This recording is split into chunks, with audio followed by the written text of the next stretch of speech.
Bonjour tout le monde, Café Magic, c'est les news MTG de la semaine et qui interrogent les personnalités magiciennes sur iTunes, Deezer, Spotify, YouTube et Podbean le temps d'un café. Cette semaine, Innistrad et quelques tournois, notamment les MPL Gauntlet. C'est parti pour l'épisode 71. Ce week-end, en ce moment même, c'est les MPL et Rivals Gauntlet. Qu'est-ce que ça veut dire ? MPL, c'est la Magic Pro League et Rivals, c'est la ligue des gens qui essayent d'être dans la MPL. C'est les joueurs et les joueuses pro de Magic qui se battent entre eux pour savoir qui va être qualifié au World, les championnats du monde cette année, et qui va rester dans la MPL, qui va descendre dans la Rivals League ou monter dans la MPL.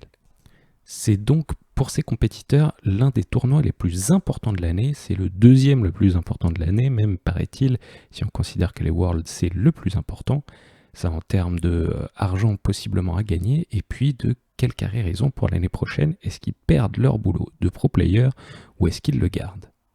De toute façon, on sait que la MPL et les Rivals, ça va disparaître par la suite, mais encore une saison prochaine pour continuer à avoir du revenu grâce à Magic, quand même, ça vaut le coup.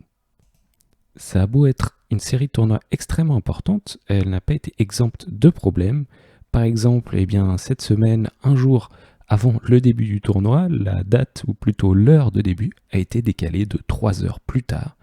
Ce qui, pour les personnes nord-américaines ou sud-américaines, c'est pas très gênant, mais pour les gens qui habitent en Europe ou pire encore en Asie du Sud-Est, genre au Japon, ça fait que c'est en plein milieu de la nuit qu'on doit jouer nos 9 rondes, et donc pas facile d'adapter son sommeil quand on nous prévient 1 ou 2 jours avant. Mais bon, en tout cas, ça a pu commencer, le tournoi a commencé ce vendredi, et pour l'instant, à l'heure où j'enregistre en cours, on peut donc voir déjà à quoi ressemble le metagame. C'est du standard, certes du standard qui va bientôt changer avec la rotation et l'arrivée de Innistrad chasse de minuit, mais pour l'instant on a dans la MPLS League pas mal de Sultai Ultimatum, il y en a 8, avec ensuite des Jeskai Mutate, il y en a 4, et après 3 Rogue et IZ Control, puis 2 Gruul Adventure, Cycling et Winota. Du côté de la Rivals League, c'est à peu près les mêmes decks, sauf que c'est largement Jeskai Mutate qui est le deck le plus représenté ici. Moi, je m'intéresse particulièrement aux joueurs français, et on a Jean-Emmanuel Deprat à la fin du jour 1 qui était à 6-3, ce qui est plutôt pas mal du tout. Bravo à lui et bonne chance pour les jours suivants. En tout cas, c'est ce qui se passe pour l'Organized Play en ce moment. Il y avait vraiment presque aucune pub pour ce type de tournoi. Il a fini par y avoir un coverage sur la chaîne Twitch officielle de Magic, mais avec un délai de 2 heures. Je ne sais pas qui regarde ça. Ça aurait pu être mieux organisé. On espère que va arriver bientôt des annonces pour savoir à quoi va ressembler le futur de l'Organized Play. En tout cas, pour l'instant, ça ne marche pas très bien. Un autre tournoi, lui, bien moins important, mais tout aussi intéressant, c'était les Pauper Preliminary.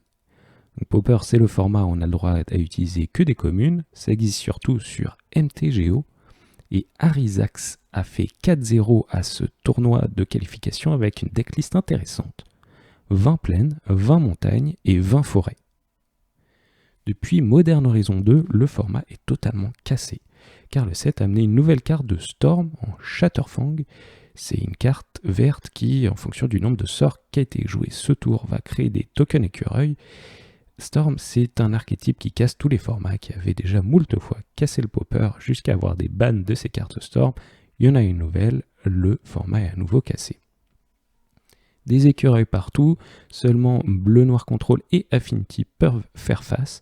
Ça fait donc un format avec aucune diversité et les joueurs en ont marre et en signe de protestation ont décidé, notamment un bon groupe de joueurs brésiliens, de n'enregistrer que des terrains de base dans leur deck pour ce tournoi. Et en effet, quand on regarde les decklists de ce tournoi sur le site de Magic, on voit plein de Basic Land. Il y a notamment une personne avec Affinity qui a fait 3-1 et qui a même perdu contre Arizax, contre le deck full de Basic Land.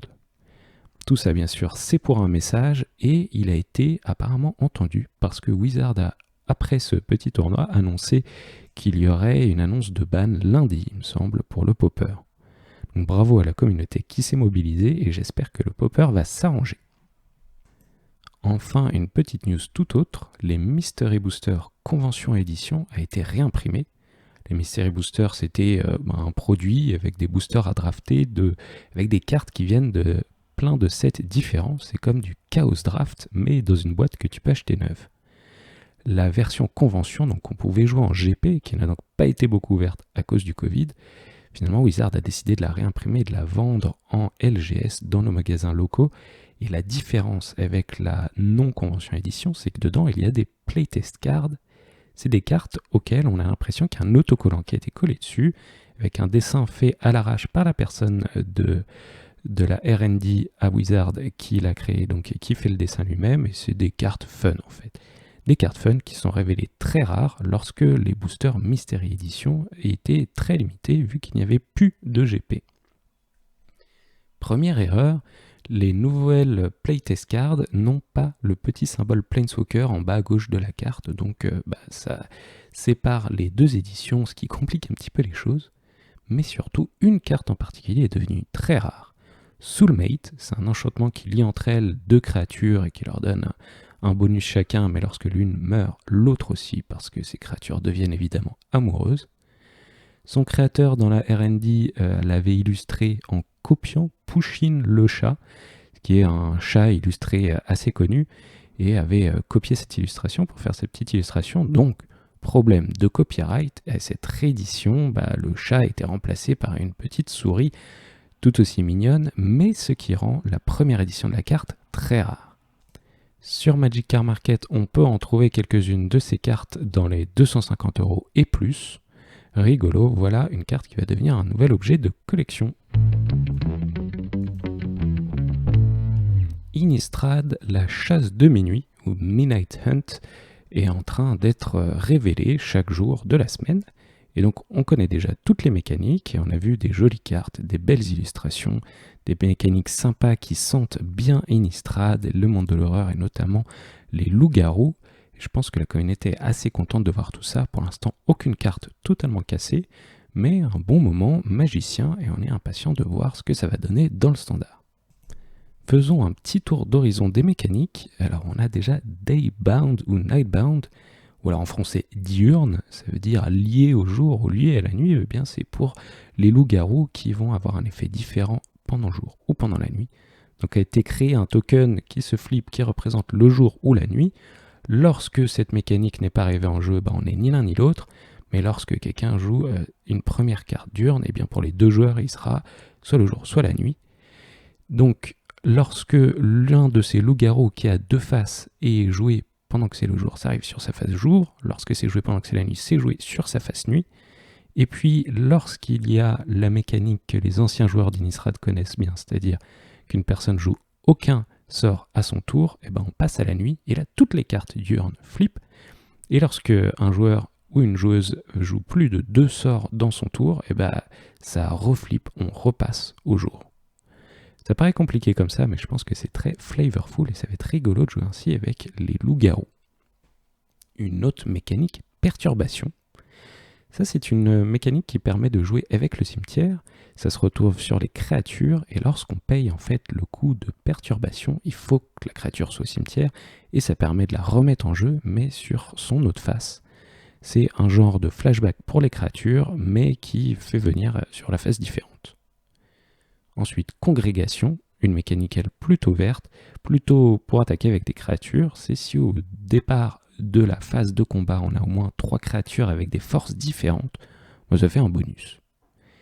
Et enfin, décomposer Decayed, c'est une mécanique que j'ai retrouvée surtout sur des zombies. Des zombies 2-2 qui peuvent pas bloquer et après avoir attaqué, il faut les sacrifier. Ce qui fait des tokens 2-2 qui servent à quelque chose mais qui servent qu'une fois. Pour illustrer ça, il y a une carte qui s'appelle Doll Stitcher, ou peut-être suturateur de poupée.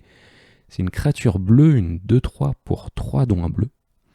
Et lorsque, à chaque fois qu'on joue un éphémère au rituel, ça fait l'un de ces zombies 2-2 avec des composés qu'on doit sacrifier.